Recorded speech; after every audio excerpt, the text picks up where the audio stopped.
From Washington, D.C., this is the TVNews.TV for Friday, April 22nd, 2011. Brought to you by the Turner Alumni Mega Celebration, happening in Atlanta on November 12th. For more information, search the Turner Alumni Group Celebration on Facebook. Hello, I'm Jeff Grimshaw in Washington, and right out of the gate, let's get you now to Eric Mackerlin and the Sports TV News. That's right. This week we've got some big news from the world of hockey and the world of television. NBC Sports and Versus have signed a 10-year extension to their agreement to be the cable and network television partners of the NHL. Really, really big blockbuster deal. 10 years, roughly $2 billion in revenue. There are a lot of other details here that you should know. First of all, both ESPN and Turner had expressed interest in this package. The NHL turned them both down. They really, really seem to be committed to the working with NBC and Versus, which is something that we've hinted at more than a few times over the past few months. Other details around here. Versus is going to get a name change. It's going to be more closely aligned as a brand with NBC. Also, 100 games on all NBC network and cable properties. That's a really, really big boost. If you're an NHL fan, you remember back when the NHL was on ESPN2. Eventually, it was a big, big part of ESPN2 when the channel launched, but over time, fewer and fewer games on ESPN2. Now it's almost like hockey is going to be a centerpiece of NBC Sports on cable. Really, really impressive. The first hockey game of the year, usually the NHL Winter Classic on January 1. That's not the case anymore. NBC is going to debut its first NHL game on Black Friday, the day after Thanksgiving. Just really shows how much the NHL has grown as a television property. Also, all games past the first round will now be on NBC or Versus. No more regional sports network coverage after the first round of the NHL playoffs, okay? And all the games after the first round will be carried on some NBC property, be it network or cable. So you'll be able to see all the games, which means NBC is going to use NBC, it's going to use Versus, it's going to use its other cable properties to air all of those games.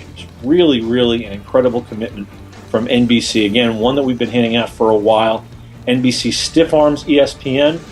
They probably politely spoke with Turner, but Turner simply wasn't going to commit the same amount of money, even though they were offering a similar multi-platform deal. Big, big deal. You see over my shoulder Gary Bettman and Dick Ebersol from NBC Sports at the press conference this week. These two corporations, NHL and NBC, now joined at the hip for 10 years. It's almost like a long-term hockey contract, Jeff.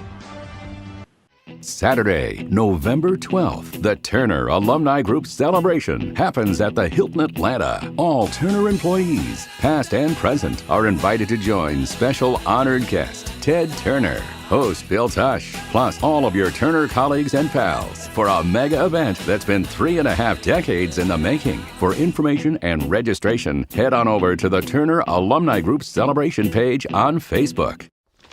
All right, let me use a sports analogy to ask you a question. What would you do if your heavy hitter's batting average was only 17% of what it once was? Would you sit him down? All right, let's change it to a movie biz analogy.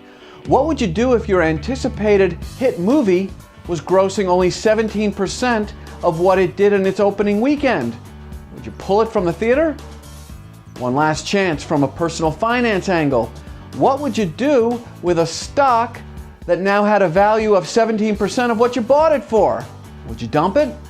All right, enough with the analogies. Consider the case of CNN's Piers Morgan Tonight. It premiered with 2.1 million viewers last January, and this past Tuesday, April 19th, Piers checked in with only 354,000 viewers. That's a mere 17% of its premiere audience. So the question still stands, and I guess the question is addressed to CNN. What would you do?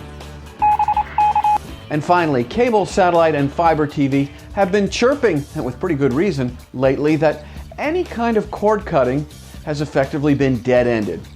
Well, that may be true for now, but the problem is that the alternative infrastructure to cable TV et al. Appears to be growing. According to a Leichtman Research Group study, connected TV exists in 30% of TV homes in America via gaming consoles, Blu-ray players, over-the-top boxes, and internet-ready TV rigs. So, Will an ever-expanding building out of an alternative infrastructure spawn cord cutting down the road? Stay tuned. Future events and opportunities brought to you by Dude Walker. Get the best voice. Get the best price. Get Dude at dudewalker.com. I'm sure you know now that the TV News Hispanic Media Report, seen every Monday, is the only regularly scheduled video report about red-hot Latino TV and new media. It's just another reason why you should be a sponsor of the TV News. And to get started, shoot us an email at advertise@thetvnews.tv. Here's your answer. Yes! The TV News wants to connect with you on Facebook, on Twitter, and on LinkedIn. And here's how you do it. And that about does it for this edition of the TV News. We will see you right back here on Monday. I'm Jeff Grimshaw. We thank you very much for watching, and as always, go out and make it a good day.